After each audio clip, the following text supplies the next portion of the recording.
Turf Talk with Drew Miller.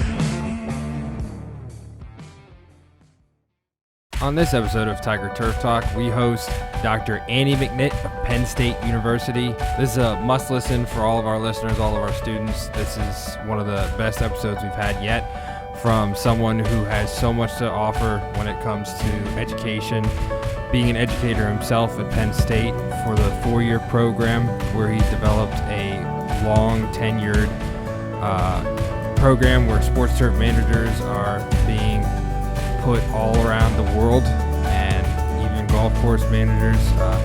He discusses the different opportunities that Penn State has to offer with the 2-year and 4-year degree. He discusses his research background and the idea of the Penn Foot and how he has worked with the NFL and other doctors on different tests of specific types of cleats used by players and athletes from the professional level down to the high school level. He gives us insight on how, with turf, the injuries that occur on specific types of turf grass is actually due to the shoe being used, and really it's a great opportunity for our students to learn a new, different aspect of everything that goes into our work and how we can impact a game as turf grass managers. And it was such an honor to have him on, again, with everything that he has to offer and his time in the industry, the consummate professional that he's become over the years, and we are eternally grateful for him taking the time and coming on to talk to our students. They had such a fun time and really enjoyed hearing about his consulting with the NFL and again, his continued research over the years and how that's developed and evolved into something incredible and life-changing for a lot of athletes all around the world. We hope you enjoyed this episode of Tiger Turf Talk.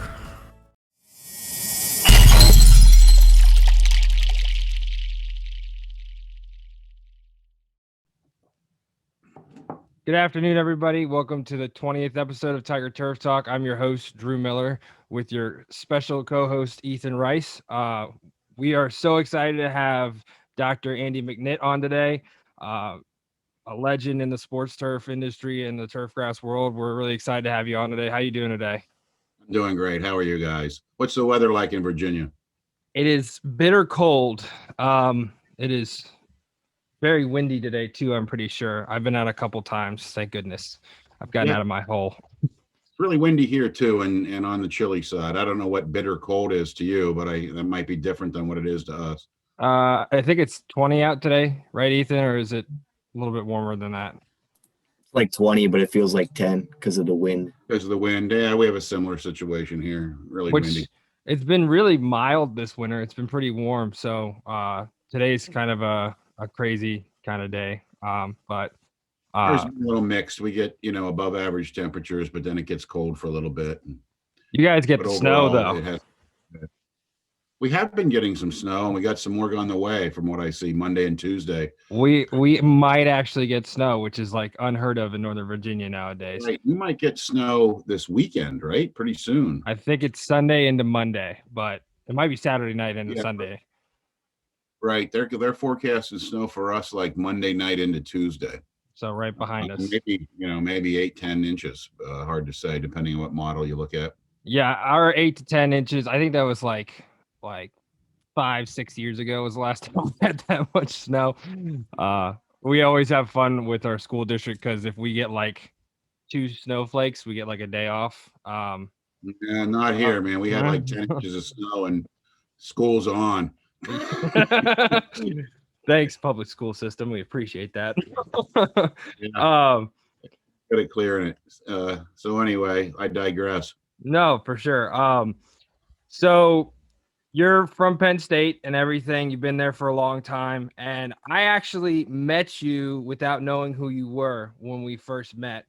I think it was dinner in Pittsburgh when I was working for the Steelers. And I was like, talking to my boss, Chris, I was like, who are we having dinner with? Like, who's treating us to dinner? This is so nice. I don't know who these people are. And with everything, all of the Penn State guys go to the Steelers for some reason. And I laugh about it because I love those guys, Billy and Andy and those guys. You have really good relationship all around. Could you sort of explain to us sort of what your network has become over the years, even past Pennsylvania and beyond, Yeah, so networking is important. I mean, you experienced Pittsburgh. It's like a vortex for certain students, right? They sort of can't get away from it. It just sort of keeps sucking them back in. But we have students all over the place in sports turf, and the golf world may be even bigger. I mean, it used to be we were known mostly for golf, and my predecessor started sports turf research, but we really didn't have a big influence on putting out sports turf managers kind of until I got there. I mean, I started working for Penn State in 1984, but that was as a county extension agent down in Philadelphia. And that's where I learned to love turf, which I know is another one of your questions that's coming up. But we started pumping out students then in 2000, getting some people interested. So I guess my point is we have sports turf managers in lots of locations. I mean, I can start to list. In the NFL, we've got head guys at Green Bay. Allen's one of ours. Seattle, Philadelphia, Buffalo, Las Vegas. And I hate to do this because I'll forget people, right? I'm sure they'll be okay. Yeah, we have. I probably did. Oh, well, Detroit's practice facility, Washington's practices facility. And then we have, first assistants and a lot more. Minnesota. I don't remember all of them. Yeah. It's totally fine. They appreciate you helping them get where they're at today, Yes. And, in minor league and in college and in baseball to some degree, mostly in the minor leagues, some in the majors. I see what you got your Mets shirt on there. So you knew Bill Deacon. Yeah. Oh, yeah. He was a product of the 2-year program there, right? He was. And then when was with Luke out in San Diego for a while. I knew Luke when we, I helped him do the soils work and put together PNC Park way back in the day. Starting to show my age. To me, that wasn't that long ago, but it's not. It's not that long ago. I promise. Three River Stadium to them is ancient history. So I remember when I was working there, they have a plaque where home plate was on Three River. I thought that was one of the coolest things about it. I hear you saying it like it's kind of getting crazy at the timeline, and these kids are like born in. When were you born, Ethan? 04? 01? It was 04, yeah. That's mind-boggling to me. I'm like, yeah, me too. It's crazy to see high schoolers who are at that age, and yeah, I'd already helped build a couple NFL stadium fields by then. I was gonna say you've done so much with even past sports turf. Your career has been based on research and then actually aiding and implementing that research. What has it been like to really see your work at Penn State come to life in all of those different stadiums and all the different fields across the country? It's pretty cool. I inherited a lot of it, right? So one of your other questions is who was your mentor? And I've had a couple of them, but one of the main ones was Dr. Waddington. And I encourage everybody to have a mentor. And you can switch mentors. You can have more than one, and different one tomorrow. I think it's really important to find somebody who has, certain qualities that you admire and certain qualities that other people admire and a strong character. And then just try to emulate that person, get close to them and learn what they do and just sort of start to model your behavior and your approach to things. I mean, one of the things that Waddington taught me, and I'm a very different person than he was he was not the greatest speaker. He wasn't super outgoing, but he was really, really smart. And he was detail oriented, which I was not necessarily and still not that detail oriented. He would deep dive things. And I just got close to him and really admired the fact that he had qualities that were my weaknesses, right? And so you sort of start to pattern yourself and you pick things up off of people like that. He had kind of started to go down this road before I did. And he was developing some of these tools like the Clegg and the shear vane that we use, and really Penn Foot, which was my master's project, was his brainchild. He was the one that kind of thought it up. And then I get, and that happens, I get the credit for it because it was my research. He retires, I become a professor and everybody's like, oh, McNitt and Penn Foot. But it was really his baby. And I think it's important to understand that, we move through time and, you've paid me a lot of nice accolades here, and that's great. And sometimes I forget how maybe I'm viewed by other people, but I feel like I'm a small cog in the wheel, and I'm just standing on the shoulders of giants, right? It's the people who came before me that laid all this stuff out. And then I just sort of picked it up and ran with it in a new direction, and timing is everything. And it was good. And so, I think it's important to have mentors. When I was a county agent in Philadelphia, I had a mentor, which his name was Joe Way. He grew up in an apple farm. And he was if you guys know, you teach them what county agents are and what cooperative extension is. You go Yeah, we talk about all that. Yeah. So he was one of the old time guys who he could walk into a Christmas tree farm, or he could walk into a veal operation, and he could figure out how to help that farmer. And so, he did most of his work out of the Limerick Diner. He would be down there at like 5 a.m, and the farmers would roll in, and they always knew they could catch him there for breakfast if they had something to discuss, and he'd hold court. And so I think it's important to have mentors and change them frequently. That's fine too. I don't remember your original question. I'm a professor. I get paid to just blab endlessly. As you deserve. I guess. So I don't remember the original question, and I don't know if I answered it, but you did. Good. So a group of us had the opportunity to visit you at Penn State a year or two back, and we got to see your guys' impressive Valentine's Research Center. Can you kind of talk about your facility and like the faculty that works there? Sure. So we have we have 9 or 10 principal investigators. I think there's 9 on campus, and then we have sort of what we call Valentine East, which is down closer to Philadelphia, that Dr. Mike Fidanza runs. And the Valentine Turfgrass Research Center was named after Joe Valentine, who we look at as the father of our program. He was a longtime superintendent at Marion Country Club, which is a very prestigious club, top 10 in the U.S. It's outside of Philadelphia, to Ambler. And then he was there for years and years. Then his son Richie took over for years and years. But anyway, in 1922, I think it was, Joe Valentine came to Penn State, walked in unannounced to the president of the university's office, and said, and he had 2 other superintendents with him. He's like, "Hey, you guys do, research on plants and farms, and we grow grass for a living, and we think you can help us." And he ended up, because of the influential members they had at Marion, he was able to get the state legislature to grant $5,000 to the university, which in 1922 was, a lot of money compared to today. And that was the beginning of our turf program. So we have, at one point, we had 3 different facilities, Valentine being the high maintenance one and the one that you saw. We kind of consolidated 2 of them and shrunk our breeding facility. And so we also have what's called the Landscape Management Research Center, which is where we do kind of lower end research. We do a lot of work for the Department of Transportation on roadsides and how to maintain grass median strips, weed control, pesticide leaching and runoff work there, measuring, if and how much fertilizer and pesticides will leach through the ground or run off.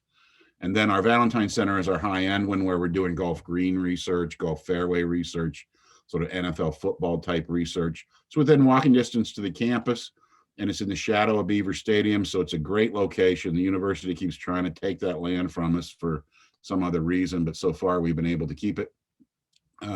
It's about 22 acres, lots of USGA spec greens, which are a sand green, highly engineered soil over top of gravel. And a really nice facility with a lot of nice resources. One of the great things about working at Penn State is we have good resources and good facilities. For instance, students who come to Penn State, everybody thinks, well, it's turf grass, and you guys are going through a program there, and I'm sure it's a lot of hands-on stuff, and that is what gets you interested at your age. When you get to Penn State, a lot of people are like, I guess a lot of the classes are outdoors. And that's not necessarily true. Some are. But what we do is we feel as though, we're not training you to be the best entry-level person in the business. We want you to be the head guy, right? And so we're trying to train you on budgets and business matters and how to be able to talk about turf grass and your practical experience, rather than you paying to go to college to learn how to, engage a PTO. We let you get that. We let you get paid to learn that. So we have the Beaver Stadium grounds crew. So they have like 31 fields that they manage. I think 6 of which are synthetic. And so they hire a whole bunch of students every semester, and they're used to working with students. They let you off to take tests and realize that midterm week, they're not going to have as many people around, and they overhire numbers of people so that at any one time they've got a full crew. So we have that, which is right next to Valentine Research Center, with, again, is in walking distance to your classes. We also have 2 18-hole golf courses. They do the same thing, where they hire lots of students to work between classes on weekends, and you get your practical experience there. They're all Penn State grads. The guy who runs our Valentine Research Center, which is another opportunity to work, we hire, and we like to put, if you're really, really green and you don't have a lot of experience, we like to start you there at the Valentine Turf Research Center. Tom Battle, our manager there, he was a golf course superintendent for 25 years at some high-end courses, and he loves to take you guys who don't know very much and train you up. And then your next step is go work at Beaver Stadium, and then, maybe minor league baseball or an NFL stadium some summer. But you get paid then, and you're being taught, right? So it's a nice benefit that we have all these facilities and great people at all of them that, yeah, you're going to do stuff like empty the trash and sweep out the shop. I mean, that's part of life, right? But you are going to get experience on every piece of equipment at Valentine Research Center when you work there. You're going to get to see a little bit about what research is like. You're going to interact with the professors, not necessarily in a class setting. It's sort of outside. It's summertime, maybe a little bit more informal, and it's just a nice experience. And it's outdoors. You're seeing Beaver Stadium, right across the street, and it's certain loyalty certainly builds up. Sorry, hold on, getting a call. I'll get going on that. Apologize. I'm sure that was noisy. Should turn my phone Totally off. fine. No, it's totally fine. That's all right. So we have good facilities. We're blessed with good facilities because, again, that whole generation before us built all that stuff for us. I didn't build that. I just walked into it afterwards. And so we've had great support, and I think it's one of the reasons that the students really like going to school at Penn State. And there's as Mr. Miller will tell you, there's a lot of loyalty, right? I mean, people who graduate from Penn State sort of have this, they bleed blue and white. And I don't know exactly where that comes from. I mean, I can guess. I grew up like 11 miles outside of town, so I'm really fortunate.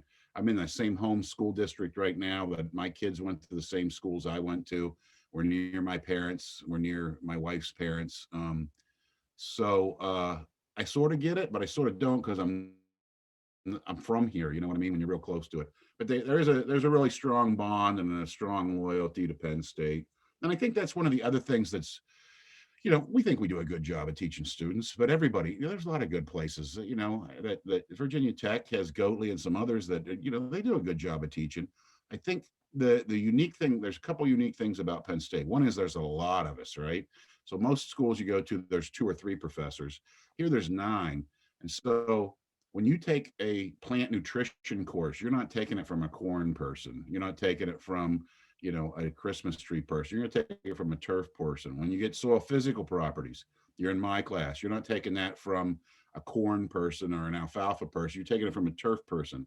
And so every course that you take, your pathology classes on diseases, your entomology classes on insects, are all taught strictly to turf students from turf professors who are working with the industry, on a daily basis. And because we're so large, it gives each professor a chance to specialize, which I think is unique. I couldn't do what I do as a turf professor if I was at a different university, because I'd have to be covering weed control and I have to be doing all these other things. Here, that's all covered. So I have the freedom to go out and do all this surface stuff and athletic field stuff that I really wouldn't have the opportunity to do that. So one is, I think we're large. I don't think, I think you're going to get a good education from a lot of schools. The other thing that I think you'll find if you talk to our alumni is the alumni base is huge, right? So we have a way bigger alumni base out there. And I'm not telling you that will get you a job, but a lot of times it'll get you an interview. Right? That's up to you to get the job. And so that alumni base really builds a network. And I think that we have a really, really strong network that we work very hard to tap our students into. And we do that a number of ways. through Turf Club, we have speakers and so forth. One of the ways, though, is we host a golf turf conference every November at the Nittany Lion Inn, which is right on campus, and it's mandatory attendance for all of our students. You get out of your turf classes, you have to go there, you have to put on a tie, you're going to end up at a reception. We try to get you out of your comfort zone a little bit. We give you some excuses. You man the booth to sell Penn State turf garb, but it gives you a chance to talk to, and then we have a internship and job fair there as well. And so we want, and that conference is different than most. There's no trade show there. It's really a big reunion. And so all the alumni come back and pretend like they're students again and go to their favorite haunts.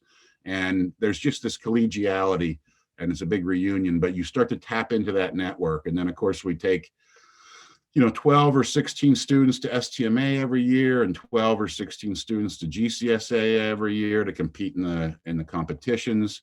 Another way to build the network. And so we understand and appreciate our unique position in that we have this big network, but we don't take it for granted that our students will tap into that, because we know, we're taking 18-year-olds and you guys are young, and it's weird to put on a tie and go talk to somebody who's running Oakmont, right? Or an NFL guy. It's very intimidating. And so we work very hard to sort of nudge you along, and the alumni know it. And someday you'll be an alumni from somewhere and looking back at remembering what it was like when you were 18. And so they'll come up and talk to you, and they engage you and want to see what's going on and jab you a little and tease you some. And so I think the alumni base and the fact that we're so big, I think we have a strong commitment to teaching. I'm not going to tell you we're the best teachers in the world. I think, there's a lot of good teachers out there, but as a program, we've made a strong commitment to that. And I love how you said we don't train you to be the entry level guy. We want you to be the head guy. I think that is incredible, and it's a great approach to what you're doing. And I will say, with sort of my experience in college, what you said is perfect about Penn State, because I learned from Nolan Flynn and all those guys. You guys are taking classes. Oh, Nolan. Him and Phil have been bugging me to get on the podcast. I'm like, guys, okay, we'll get there. That's okay. Funny. They're good guys. Yeah. But Nolan's just a character. Nolan's something else. It's like out of this world, to be honest. Yeah. But the fact that you are talking about taking classes that are turf specific, I didn't get that at Tech. I think there was maybe 5 turf classes in total out of all of my classes. And I think it would be way more beneficial to have someone who's turf specific to pathology and to all the different aspects that you're talking about. That's huge. And you covered a lot about what we wanted to ask about, what the program's like and the network and everything. Something I am interested in, you work with the 4-year program. With the 2-year with Dr. Kaminsky, how does that differ if our students are interested in going to Penn State, and what would you suggest based off of your knowledge of the 2 programs? What is it that is important to know when approaching an application maybe to those programs? Well, sure. So I think the academic bar is lower to get into the 2-year program. All right. The 2-year program is actually the program that it gives us a legacy, right? The 4-year program wasn't invented. You got a degree in agronomy with an emphasis in turf until about 1993. And then we were the first ones to have a BS in turf. So 1993 to these guys is ancient history, but to me, it's not that long ago. Prior to that, our entire legacy was built on that 2-year program. So it has a great reputation. It tends to be more hands-on. It's very intensive. I mean, you are going to, in 18 months, kind of walk away with a degree. It's hands-on, and it also has a bigger internship in that you're expected to do a 6-month internship between your 2 years of school. So you take 2 8-week semesters. They're shorter, they're 8 weeks each. Then you take a 6-month internship, then you come back for 2 more 8-week semesters. So it's a good program. We have put out an awful lot of good people through that program. I would say it's a little easier to get into. It's a little bit cheaper because it's shorter. Not necessarily that it's per hour is that much cheaper, maybe a little bit. It is oriented pretty strongly towards golf. Now, we've had some great sports turf managers come through that program, but it is called the Golf Turf Program.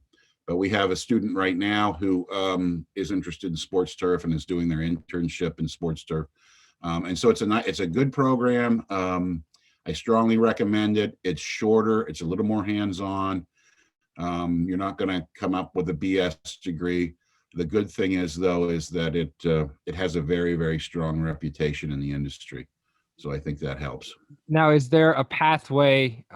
Because I had a couple guys that are, well, some are at Tech doing this, so from my former students and kids that I work with at Tech. Is there a pathway from the 2-year to 4-year program when it comes to There is. classes? Okay, I'm just curious because I know that it's a certificate versus a associate.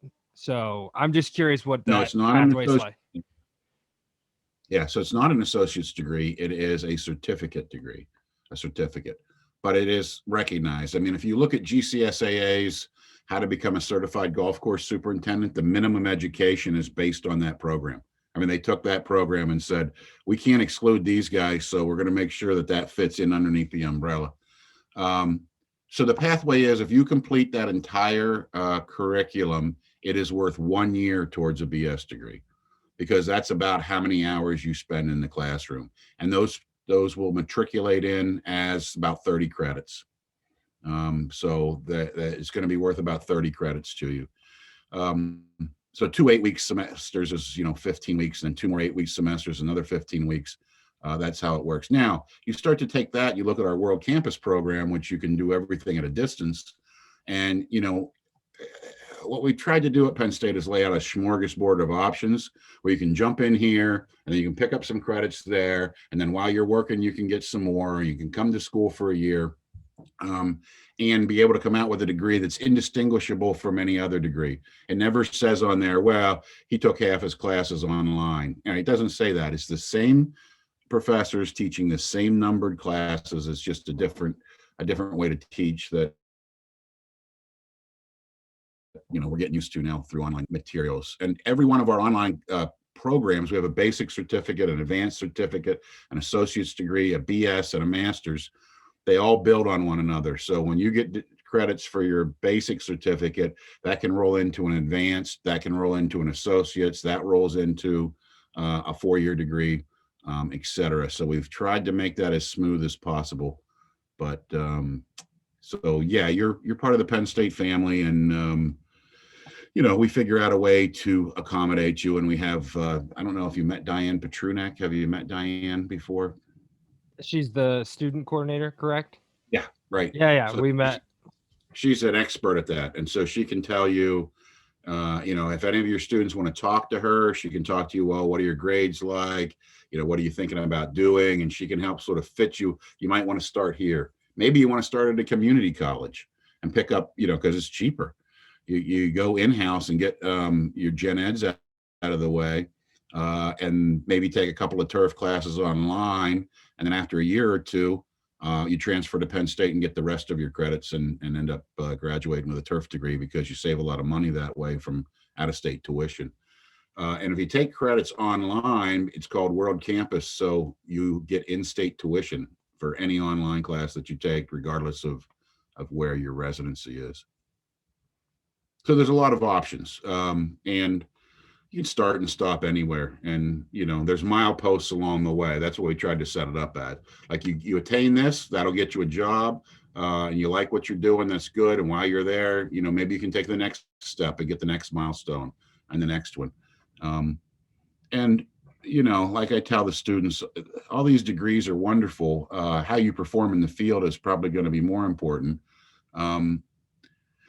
Everybody sort of likes to believe that you're going to go to college to become a great turf manager. And I tell the students, that's not really where you learn to be a great turf manager. You're going to learn to be a great turf manager at the Beaver Stadium grounds crew or out on the golf course.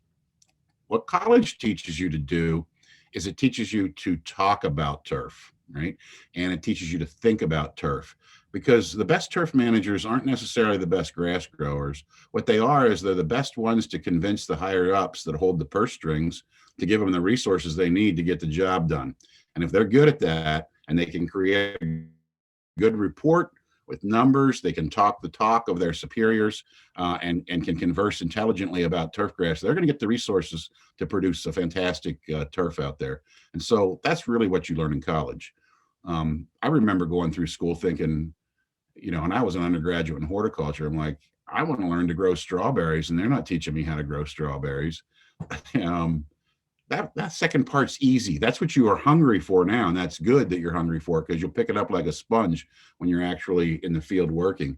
But that's not necessarily the purpose of college. The purpose of college is to teach you how to write a good report and to teach you how to talk about what you're doing. Here's why we need to take care of Pythium like this, and this is why we need to put this drainage in. This is why I need this money, and be able to do that and get the confidence of smart people who are running the business above you. So that's what we try to focus on.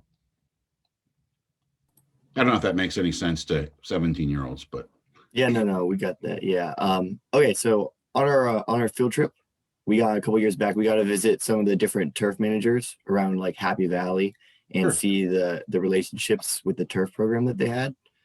So how often are you guys like working with them, and what types of things are you doing with the program, or are they doing with the program? yeah, so they're mostly Penn State grads, as you can imagine. I don't know who all you visited, but my guess is all of them were Penn State grads. And so, they're in charge of making Beaver Stadium happen. It's not me. We're IT support, right? We're technical support to them. So when they have a problem, they have a question, they're thinking about things. Bob Hudzik, who had run Beaver Stadium for 34 years, and I credit with me learning an awful lot of the practical approach to managing stadiums, I learned from him. He would call me over because he would say, at the time, Herb Combs was his assistant. He would say, Herb and I are having a discussion, and we want a third voice. And so I would come over and talk, and they were having more than a discussion. They're having an argument that I would be in the middle of. But so they bounce ideas off of us. The big thing is they help us coordinate with students and do field trips. And then anytime they have a problem, they have an insect, they have a disease, they're not sure what's going on here. What about this drainage issue? We're a stone's throw away. So we're over there poking around. I think we bother them more than they bother us. But we do have the baseball facility on campus. We have, which is another sort of its own entity, because minor league baseball is there and it's leased out. May go away with this contraction of minor league baseball. So we have a pretty close relationship. The golf courses that are nearby, they don't hesitate to pick up the phone and call me, and I go out and, consult for free. There's no charge because they'll let me play golf there, which is a nice deal. And so, we're all trying to work together. I think we're all on the same team and all trying to pull in the same direction.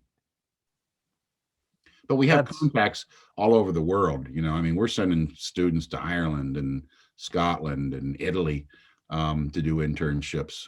So we've sent students to Wimbledon, and so we have contacts everywhere. It's not sort of a local thing. It's more of an international thing. But obviously, when you have a presence in a rural area, it spills out. And so all the local guys are pretty much Penn State guys, just like I'm sure the local guys around Blacksburg are Virginia Tech guys. So That's a normal tendency with that kind of stuff. But with everything that you sort of discussed, and with me being a high school educator, and what you said spoke volumes to what I am trying to do at a high school level. When it comes to preparing, say, for our landscape classes, preparing a bid and going through a clientele interview with, say, our principals and whatnot. What is it like for you as an educator to be mentoring and growing that next generation of sports turf, golf course, whatever, just turf grass manager overall? What has that been like, and how have you seen that sort of develop since you first started? Obviously, you said you've done so much research and whatnot, but there are so many people that you've impacted across the world. What has that been like for you? It's super rewarding. Just working with students. That keeps you young, right? So, and I don't take credit for their successes. All I've done is point them in the right direction, and they're the ones who ran through the door and kept running. So I feel fortunate that I know them all and that we've got a good relationship. That's one thing that at Penn State is that you stay connected, because our research is about solving real world problems, and the way we find out about the real world problems is by continuing to work with our alumni, right, and talking to them. And what do you think about this? And you're like, we probably really need to do a research project on that to try to figure that out. So it's super rewarding. And again, a lot of it is just all the contacts. We get a new guy at a new facility in the NFL, and he's young, and he learned how to maintain turf at the last place he was at, but he didn't learn how to build fields. And so, our role is, listen, here's the 3 architects. They're the only 3 that I would let get involved in that project. And, here's 3 guys, contractors that are going to build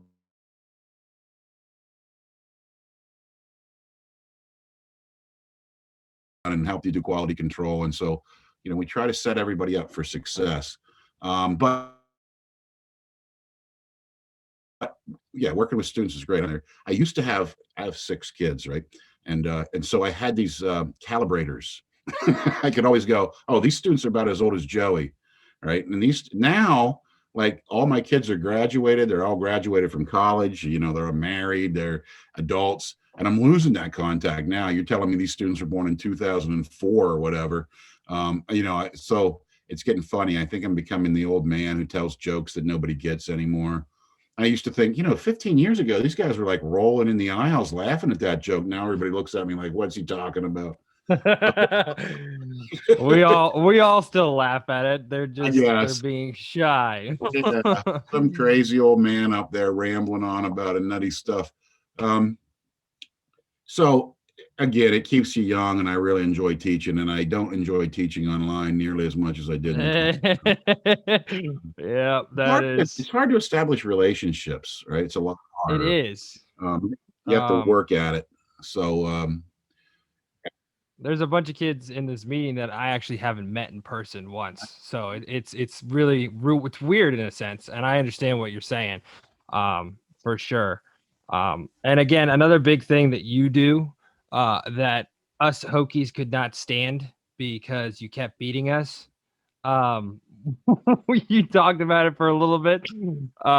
Is the SDMA challenge, and not specifically golf or anything, but it was SDMA, and we would always be like, "Who are these guys coming in with suits? We look like pathetic people right now. Like, what is going on?" Hey, so tell me, we thought we were like the best people ever. We had polos with VT turf grass. It took us like months to get the okay to put turf grass on a polo with the tech logo. We're like, we're here. And then just 25 kids come in with suits. And you're like, I underdressed for this event. I'm curious to know how. So that's always been a thing at Penn State, and they drove it into my head from the time I started going in the turf program, was you will put on a jacket and a tie. Like, that is, you're going to do that. And so I just carried on the tradition. I didn't make it up. And, it's just sort of our thing now. And I think sometimes it's frowned upon a little bit, like we're going over the top. No. So, well, why doesn't everybody do that then? I see more. That's what I said. I was like, why are we not wearing suits? We're wearing suits to the dinner. Why can't we wear it here? But with everything, the very first year of the student challenge, we were the only ones in suits and walked in and won first place. And we got a lot of compliments from a lot of people saying, that was the right thing to do. And so we just kept doing it, and I think it's catching on. I mean, we're working hard to make a sports turf manager a professional. And so I don't necessarily need us to all be blue blazered out. I've heard comments like that. Oh, here comes the blue blazer gang. Never heard that, but yeah, so they're just jealous. I mean, yes, I don't know. I'm not going to change it, because that's not the reason I'm doing it. The reason I'm doing it is to teach the students that, look, you dress for the next level job. If you're walking around in shit kickers and you got mud all over you and you're going to a board meeting, right, you're going to be looked at as the guy who, kicks shit around all day. Let's be honest. And so, put the jacket on, put the tie on, learn good grammar. We have an etiquette class that the students hate, but we make them take it on how to have a dinner, right? Dr. Goatley had us do that in our capstone class. Yeah. It was like, no, that's the wrong fork. I'm like, Sorry. Yeah. I apologize. I think it's important. And It is. And he told us a story about how there was a time where he interviewed for a position and he thought he did great, but his etiquette wasn't proper. We found out like years later was the issue with the interview. He used like the wrong things at the table and whatnot. I was like, wow, I didn't realize like that's that much of an impression, you know? And that's why I think it's great that you're doing it and you're doing it for that reason, you know, not to just look good, but again, professional. And again, you guys are always top three without any doubt. not always, but lots of times. 99.9% of the time. I apologize. My bad. I don't think it's quite that often, but we've been fortunate. We've done well. And I mean, So- one of the reasons that we're fortunate is we have a large student body to choose from, right? I mean, Mhm. some of the programs are scraping to get 4 people together, and we have tryouts. Yeah. And so you have to make the team to be able to show up. So We're fortunate. Mhm. I kind of wanted to ask about that because that's I've heard from guys like Nolan and whatnot. What is that sort of process like? I know there's a class that you guys do for preparation. We never had that at Tech, but again, it's like a full on like preparing for the championship type of thing. Could you explain sort of what that process is for the students and how it Yes, would be we involved? didn't have a class. We didn't have a class when it first started out, and I was the first one to start, quote, training students. So we started just meeting in the evenings, like one evening a week, and we would have different lecturers come in, and then it just sort of started to evolve, and we started to kind of formalize it a little bit more. And it's like, well, listen, I do this every year, so why don't I sort of make up a module about it that they can watch online on their own? I can come in and answer questions. We can kind of start to streamline it. And pretty soon it was like, these students are putting in a lot of work. They ought to get credit for this.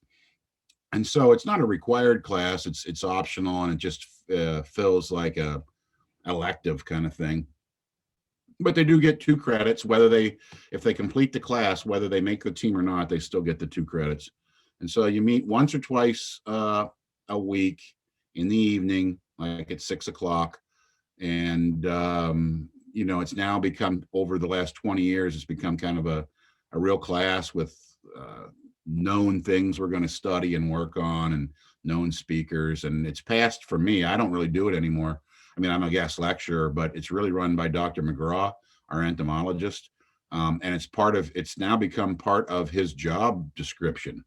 I was just doing it. It wasn't part of my job description. We just did it because it was a good student experience, but it's now kind of become very formalized. So the students have the option. We like to take, sort of the varsity, JV, and junior high team, right? So we like the junior high team to be made up of like sophomores, and the varsity team is obviously our seniors, and just so that you get used to taking the test. So you might go back a couple of years in a row if you're lucky enough to make the various teams.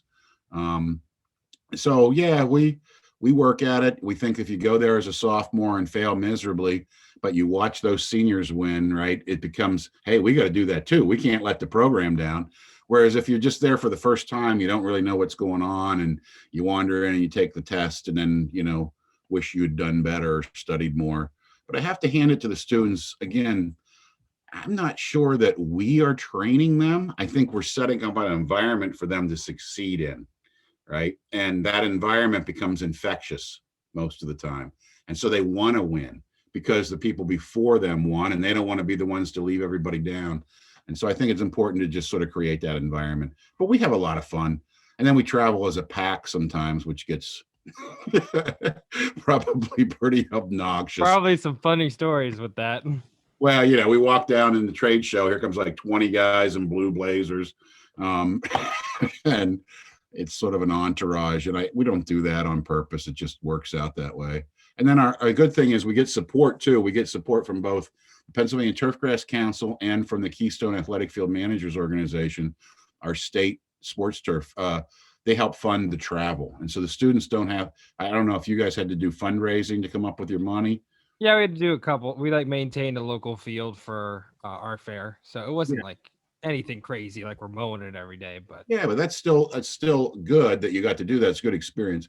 But our students don't have to really do that. The money's just dropped on them, and so we make hard not life.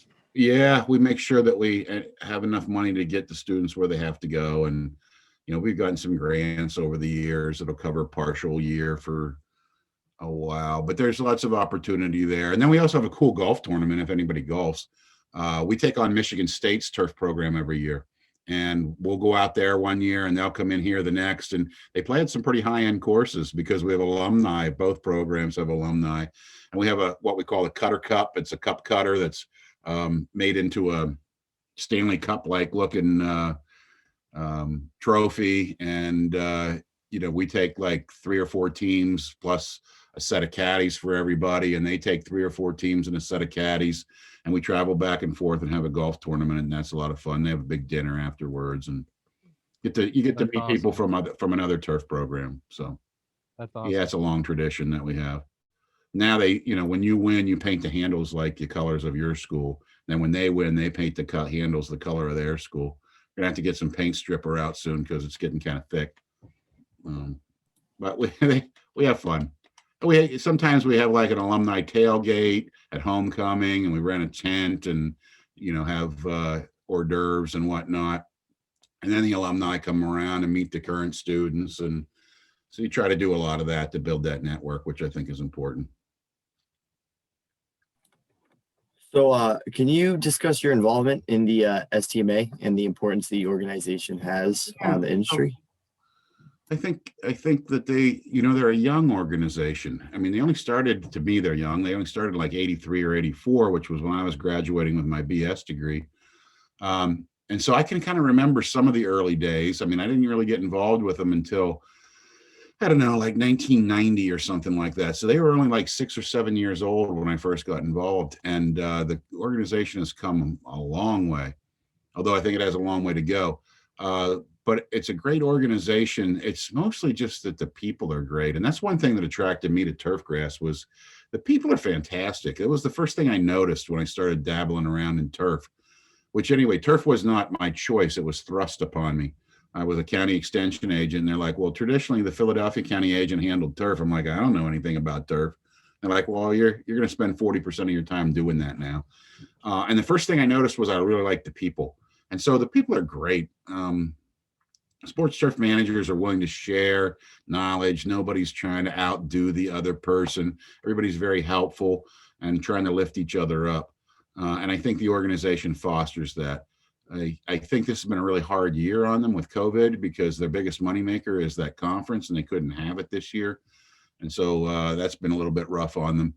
I think my personal opinion, and this is, what professors do, is I think they do a really good job, or have traditionally done a good job at getting good turf-based information out there. And I think they've begun to move to include sort of this, how to build plans, how to discuss things with people at the next level. But I think they still have a little ways to go there, but they're moving in that direction, which I think is the right one to go. They need to work hard at trying to figure out how to get salaries up, get information about the professionalism of sports turf managers out to high schools and, sort of the lower level of the industry. We get it. NFL field managers are recognized as professionals, and so are the NCAA. But, there's a lot of field managers out there who aren't being recognized as that. And, part of it might be their problem, that they're causing it. But part of it is the industry's problem. And I think that STMA needs to take a more active, and they are taking a more active role there. I don't think they have it solved yet, but they're working in the right direction. So I think that's good. And I love it. I mean, it's my home, so sort of my home industry organization. And it's probably the organization I am most affiliated with, even though I'm a member of like 7 organizations. Certainly STMA is number one to me. And I think we have a great state chapter. And there's a lot of great state chapters, but I think our Keystone Athletic Field Managers organization is great. I'm lucky enough that when I was a younger man, I got to sort of be involved and around when the whole thing formed. And so, I've got a real love of that organization and all those guys and gals. So I don't know what else to say about it, but it's important to be involved. You learn a lot, you build your network there, but then it also, when you get older, and I know it's hard for you guys to imagine this, but you get to a point where you want to kind of give back. you're right now, you're young, you're hungry, you don't know as much as you, and you really want to get out there and prove yourself. But after a while, you have proven yourself, and the organization gives you a chance to help the younger people come along, like the people who helped you. You always remember the people who helped you on your way up. It's really important. And I think back to that. And again, it's back to remembering that and trying to model yourself after some of those people who took you under their wing when you were really green and didn't know anything.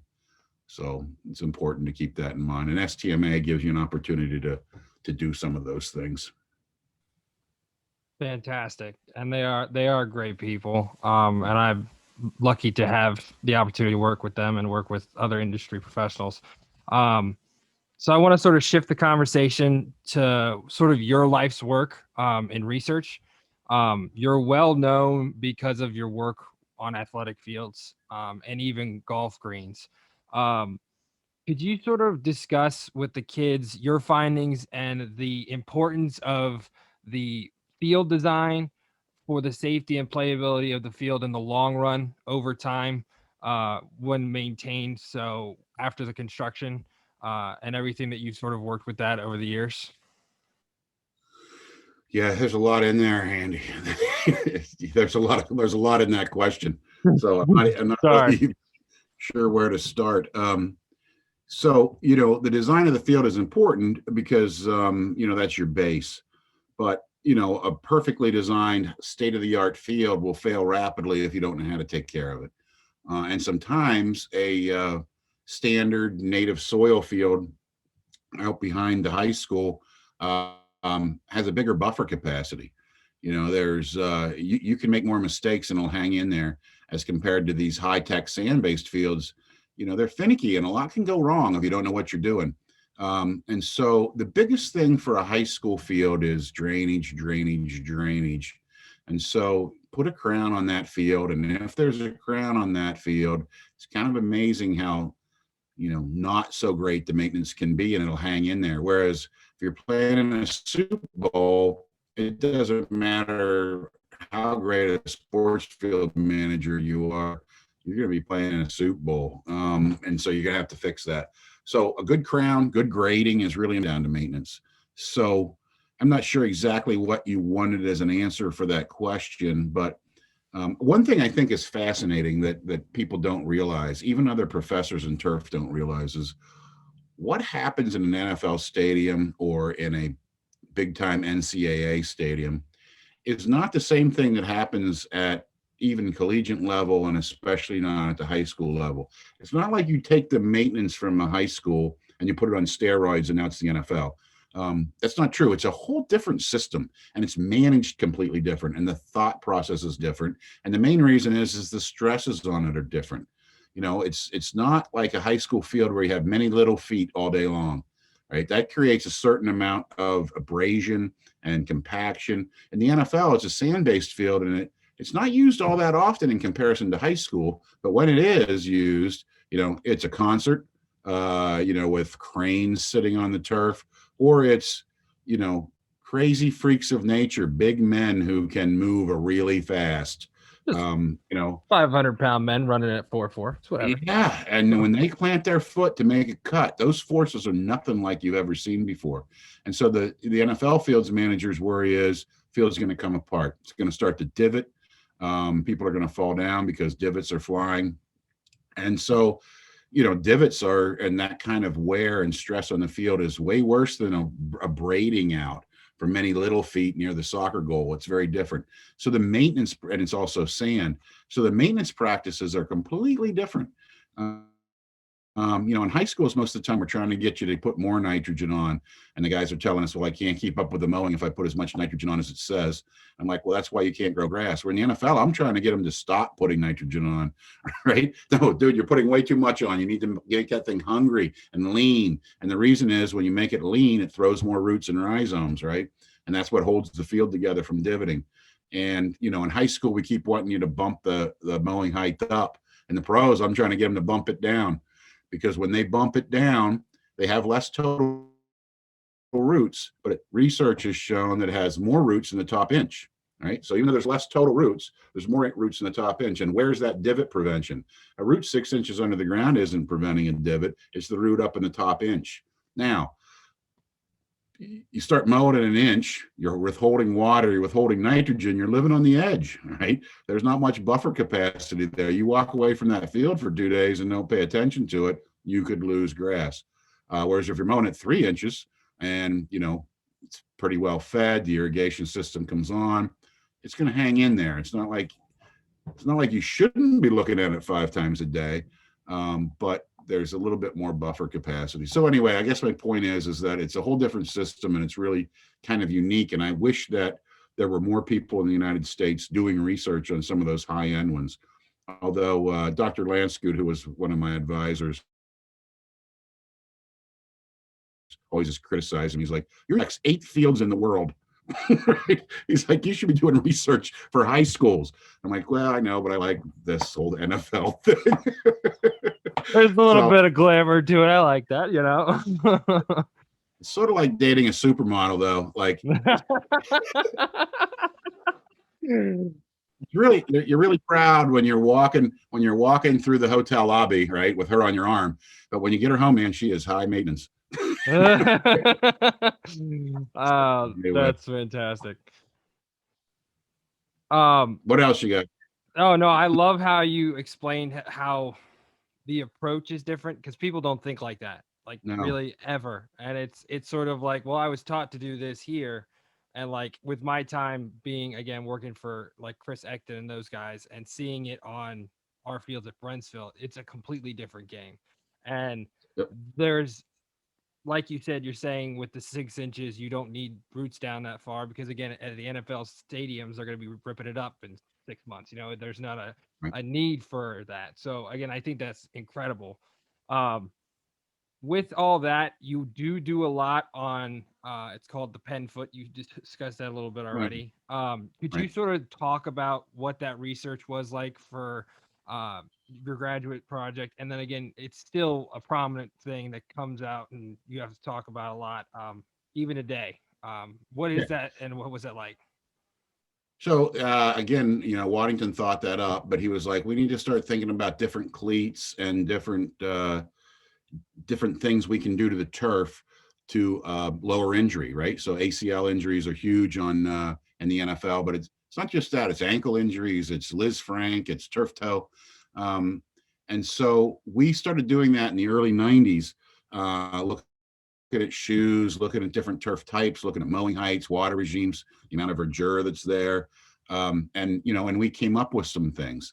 I don't think it lit the world on fire because we were not biomechanics experts, right? So what I've been lucky enough to do is get involved with the NFL, where there are biomechanics experts, and actually probably one of the leading people in the world is in Virginia at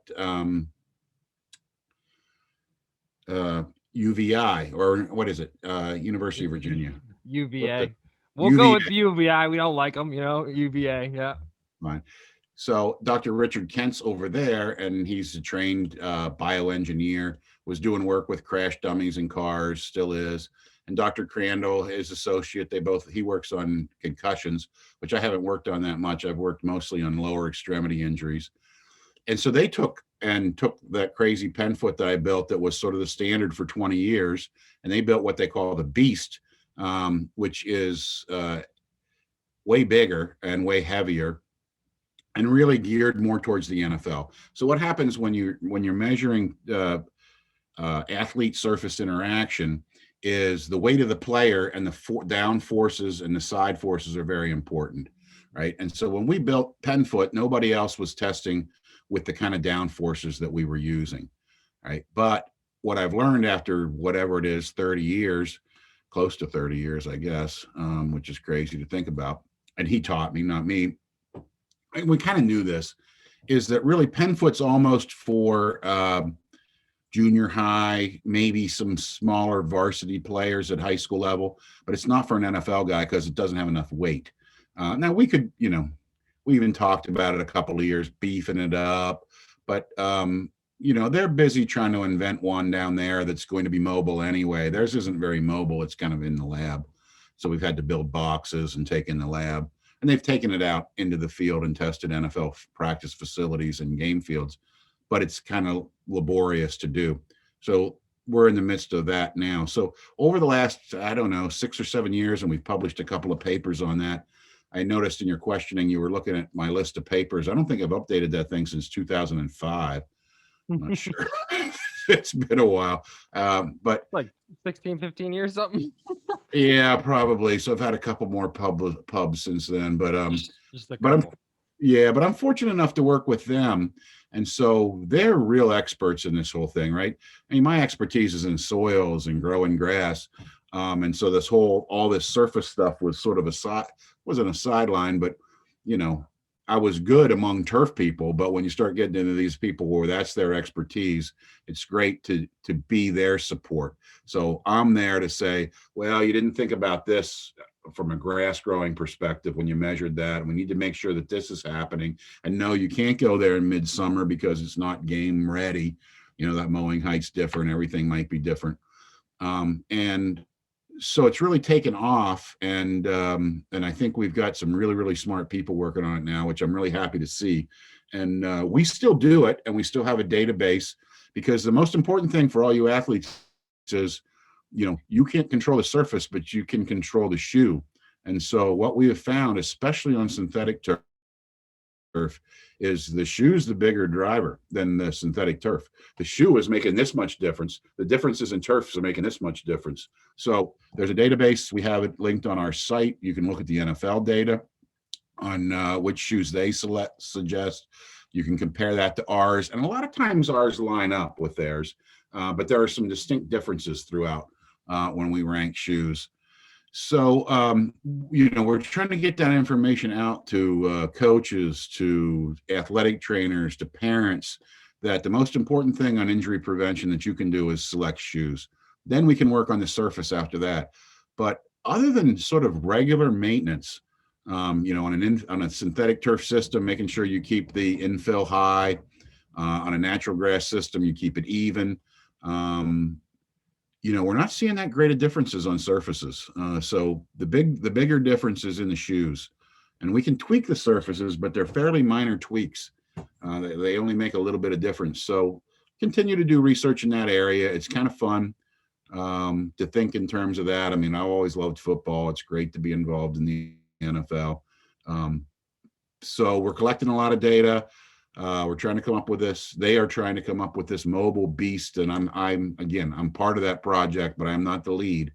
And it's better that I'm not, because I'm the grass growing guy.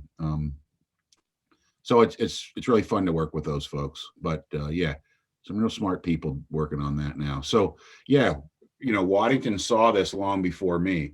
I mean, in like 1988, he said to me, Andy, someday these fields, they're going to have to be certified before they play on them. Now, that took like 30 years, but now every NFL field has to be certified before it's played on. And they're using the tools that he started to use, right? They're the same tools. And I was lucky enough to be a younger man and grab those tools, and he retired and I ran with them. But I'm not the one who came up with them. I just ran with the whole thing. So it all builds on the next person and the next person and the next person. So For sure. You're a technical advisor to the NFL, is that correct? So I have a lot of different roles. I don't know how bored these guys want to get. Listen to me talk about the different. Not bored at all. This is awesome.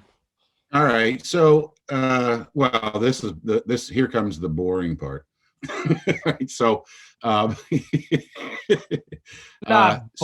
This is great. I have a bunch of different hats that I wear. Originally I got involved in the NFL because of the soil test business that I run on the side. And we started doing soil testing for NFL fields and golf courses and everybody else. And that was sort of my in, right? And then the other big in through the NFL was synthetic turf. Nobody knew anything about synthetic turf. And boy, did I take a lot of slings and arrows when I started doing synthetic turf research in like 2001, before these people were born. Except one guy came up to me at STMA and said, Doc, I'm really happy that you're doing research on synthetic turf. It's been needed for years. And you know who that was? George Toma. All right. Toma The congratulated me. legend himself. Yeah, George congratulated me and said that it was really great that I was doing that work, that it should have been done for years. But man, there were a lot of groundskeepers and others who were really upset that I was doing synthetic turf work. But what happened was the infill systems came out, right, in the late 90s. And I started getting questions like, what do you think about that? This and that, they're all new. And I'm like, I don't know, but I have the tools to measure it. So since we'd already invented the tools, I'm like, well, let's go measure it. And so we started measuring it. And really, it was the synthetic side of things. Even though I was doing root zone construction, it was because nobody knew anything about synthetic. That's how I got into the NFL, was they were looking around because they knew that they sensed that synthetic was causing more injuries at the time than natural. And then we measured it and it turned out to be true. So, the one-eyed man is king in the land of the blind. It's not like I was really a synthetic expert, and I'm still not, but I knew a little bit and hardly anybody else knew anything. So it helped me get in. So around 2006, the field managers organized for the first time, and they had me come in to help speak. I spoke and then also organize the educational side of things. And I was fortunate enough that they let me kind of keep hanging around. And so that was sort of that technical advisor thing that you were speaking of. And then through that and through knowing synthetic turf, in 2011, when the league decided to start measuring things on synthetic turf and then eventually natural turf, they had me come in as part of the team. And then things evolved, and there were several of us, and then it was left to me. And so now I administer or help to administer. It's kind of a funny thing, but really I'm sort of the day-to-day administrator of the field certification program. Now I report back to the league. I'm only a consultant, and so in the end they're responsible, but they lean on me to kind of keep an eye on things day to day and to organize and help to run the independent field inspectors. We have 3 independent field inspectors that go out and measure fields on a weekly basis. And so I've been doing that. And then as part of that, I end up sitting on a number of committees at the league level. For a while, I was on the foot and ankle committee. I think I'm off of that now. I'm on the joint field performance and safety committee. That's sort of the main committee that I work on now, where the league and the Players Association get together and argue about how to improve fields and what we can do. And so, and then of course, I'm working with a lot of field managers on still rebuilding their practice fields, building new stadiums. And so, we're getting a number of those every year as well. Tired of listening to my resume? No, not at all. I actually have a question. There was I forget his name, but he's the president of the Players Association, who called out the NFL for natural grass playing surfaces on all fields. Did that cause any tremors with that committee that you're a part of? Were there discussions about it? The news release was I'm sent sure out they 3 can't hours do. after our meeting. So yeah, I know where that came from. Who's going to see this? Who's going to see this podcast? You don't have to say anything official. I just was curious if it was discussed at all. Enough people will see it. So we'll just do the head nod and we'll be done. Yeah. That it was so discussed. It was discussed when, and it continues to be discussed. I mean, hey, everybody wishes that all the fields could be natural. Some of them are in a dome, but we look at what happens in Oakland and not Oakland, but Las Vegas and Arizona. And so I think, for sure. Look, and I think you said it. The players, I think you said it want it to happen now because they're players now, and they don't last long in the league, right? Most people don't last like Tom Brady. They're not going to be in there playing in their 40s, and so they want change now, and change is happening. And there are teams looking at natural grass everywhere, and I think it's going to happen organically because they know it's generally there's fewer lower extremity injuries with the current state of the art now. And so I think that trend is happening without having to mandate it. And there's some pretty high hurdles to mandating it. So for sure. I think that we're all moving in the same direction. I mean, we all want the same thing for the players. It's just a matter of how we're going to get there. And I think you discussed it when we were at Penn State, however long that was ago, synthetic turf can be maintained to be safe. We don't know what And safe is. All right. The injuries happen. So, we can maximize, maximize injury prevention, right? Let's put it. For sure. And that's probably the best way to put it. But again, like at that level compared to a high school level where there's not a trained professional who's actually maintaining it because they've been told, oh, it's low maintenance, all the athletic directors and whatnot. So I think that's a very important aspect that you brought up, which was really great to know. And I was going to ask you about Vegas and Arizona. With that and with the development of that, were you a part of that at all? Only really, I mean, peripherally, but the main thing that we did was on Las Vegas was work on the root zone. So we helped design the root zone and answered some questions about some other things and looked at drainage, but we were not by any means the designer of that field. I mean, it was copied after Arizona. They're the head guy and the first assistant and an intern are all Penn State guys. And actually, I think Zach is the youngest NFL sports field manager head guy out there now. He's still in his 20s. And so, he's running it, and he's a funny guy, and his first assistant's like a year younger than him yet. But it's a really cool system, and I think they had a great opening year. Unfortunately, they didn't have people in the stands. But the students, if they don't know, both of those systems, the field is one giant tray, and it rolls outside, and they grow it outside, and then before the game, they roll it in, have to put some stands in the end zone. So it's sort of a 6-hour process. And then when the game's over, it rolls back out, and they can have a concert on the concrete floor while the field is outside. And so it's a pretty cool system. I mean, it has its own little quirks. Like, this time of the year when the Bermuda grass is outside, it gets cold in Las Vegas. You think of it as a desert and 121, but night temperatures get down.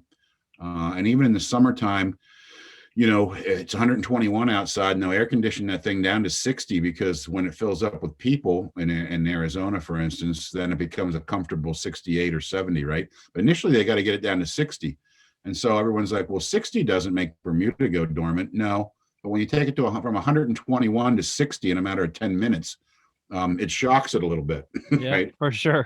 And so, believe it or not, Las Vegas in the middle of the desert, that system has a heating system in it, right? It has an electric cable heating system so that when it's outside, it'll get below freezing out there at nighttime, and the Bermuda would get shocked. So they have an electric heating system in there to try to heat those up. Most all of our natural grass fields, and many, all except Buffalo and Seattle, have heating systems. The furthest south that we go before you have a natural grass field without a heating system is Carolina. And south of that, they don't have heating systems. But north of that, everybody except Buffalo and Seattle, even the synthetic fields, have heating system. I think I got them all. That's interesting. Yeah, I like. Yeah, That's really cool. Detroit doesn't because it's indoors, right? Yeah. But, so that it has and whatnot. Yeah.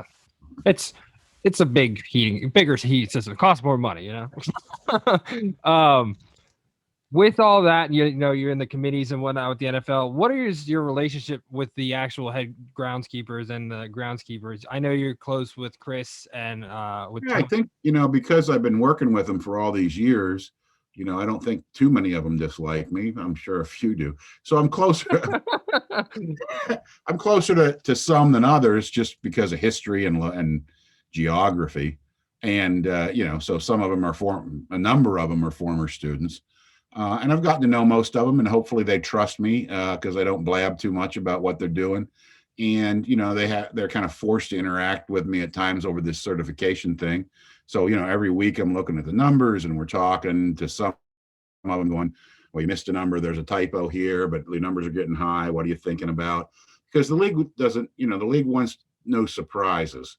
And so when things are happening, my job is really an interpreter. I go to them and I'm like, look, here's what's happening at this particular field. We don't think it's going to be a problem, but if it does become a problem, you need to know this is why it's going on. This is how it's going to be remediated in the future. And so I'm sort of the interpreter to talk to people at the league who know nothing about fields, and the rest of us who talk turf every day. So yeah, I know them all, and my relationship with them is varied. Some are new, and I didn't know them before they came into the league a year ago, and some of them have been around a lot longer than me. So I help some of them rebuild practice facilities and stadiums. You work with them there. I work with them at their annual meetings every year. We work with them and so, you get to know each other. I think I have a decent relationship with enough of them. So who knows? I don't know. Yeah. So you're one of the brightest minds in the industry and you've contributed so much. What has been your favorite part? I would agree with that. What has been your favorite part of your career? I'm one of the brightest minds. Sorry to interrupt your question, Ethan. I'll let you finish. So what has been your favorite part of your career?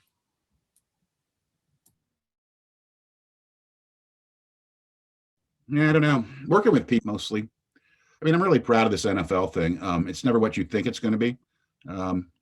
So I think probably my favorite thing is training students and then watching them become successful eventually. It takes a while, Mr. Miller. It takes a little while till you really see that in fruition because you haven't been at it that long and they're still pretty young out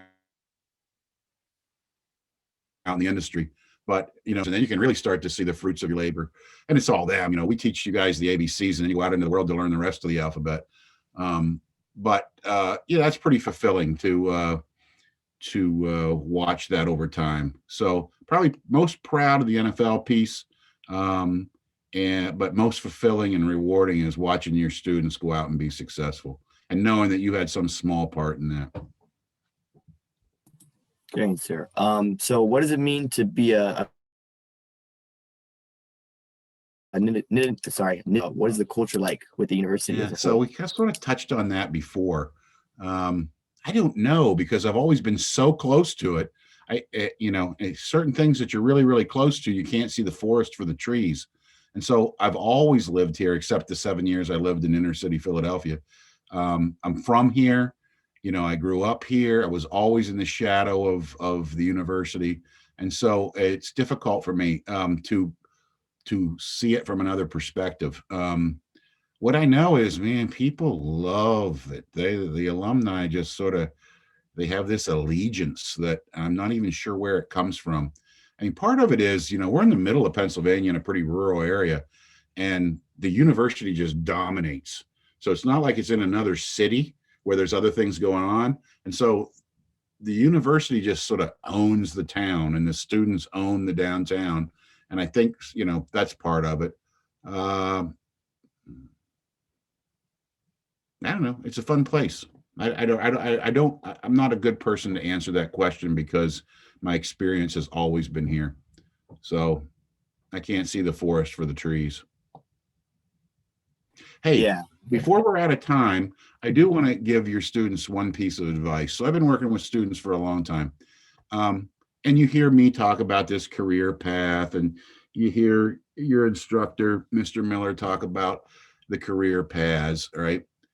And at this point in time, with your age group, I have noticed that everybody thinks that they have to plan out their whole life right now, right? And that some of you are afraid you're going to make a misstep somewhere along the line. I'm here to tell you that is never true, right? When I was your age, I wanted to be a soil microbiologist, right? I had no idea that I had nothing to do with turf. I didn't start even becoming interested in turf until I was out of school for about 5 years. My bachelor's degree was over for 5 years, not high school.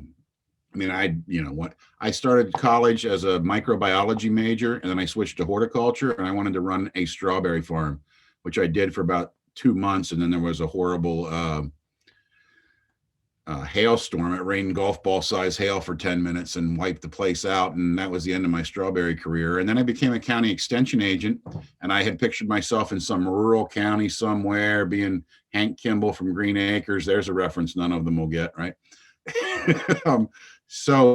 And I ended up in Philadelphia, right, in the city of Philadelphia. And I was down there doing marketing of fruits and vegetables, trying to help Pennsylvania farmers get more fresh produce into the whole I-95 corridor. And while I was there, they were like, we want you to spend 40% of your time on turf grass. And I was like, I don't like turf grass. I don't know anything about it. You can't eat it. And I started doing it. And the first thing I fell in love with is people that are in turf. And I like sports and I love football. And so I started doing high school sports and or fields and doing park and rec fields. So that's where I started doing all that.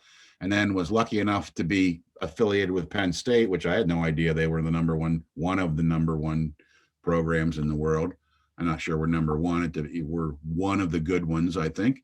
There's a number of good ones out there. And that Dr. Waddington, was who he was. And I lucked out into taking a sabbatical from being a county agent and going to grad school. And I didn't know I wanted to be a turf professor till I was out of school, out of my bachelor's program for like 10 years. So don't worry that you're making a mistake or that you're not making the right move. I've seen a lot of our students become that. Just go do stuff and figure out what you like to do and do stuff and just keep doing it. And yeah, you're going to make mistakes. Mistakes are not the end of the world. Trust me, I've made some really big mistakes, and you learn more from your mistakes than your successes. So go make some mistakes. A guy told me, if you're not making mistakes, you're not doing anything. So go do some stuff and quit worrying about it. And if you keep trying in this society, if you work hard and you keep trying and you don't get ahead of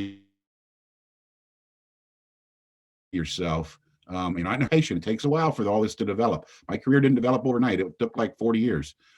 Everything's going to work out fine. So quit worrying. Just, learn to enjoy life, go work hard, relax hard. And most of the time it works out for you. So there's no secret plan that you have to implement step one. It's not a puzzle. It's just stuff. Right? There's a lot of stuff. A lot of stuff happens in your life. So just go do something. That's all you need to do. Just do it. Showing up is 85% of the battle. Just show up. Right? So you don't want to go to your great aunt's funeral. Just show up. It's important. Just get up, go do it. That's all that has to happen.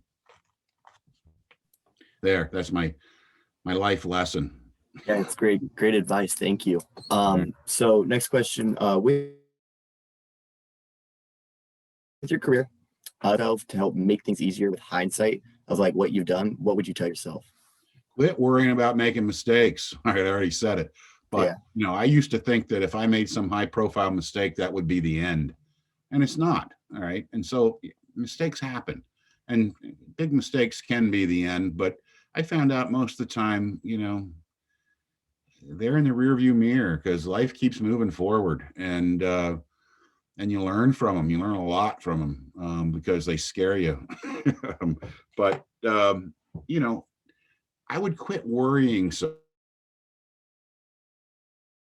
much because it doesn't help you. Right. I spent an awful lot of my time worrying that I was going to, that I had to make sure that this was right. And I had to make sure that was right. And some of that drove me, right? Fear can be a big driver if it doesn't become paralyzing to you.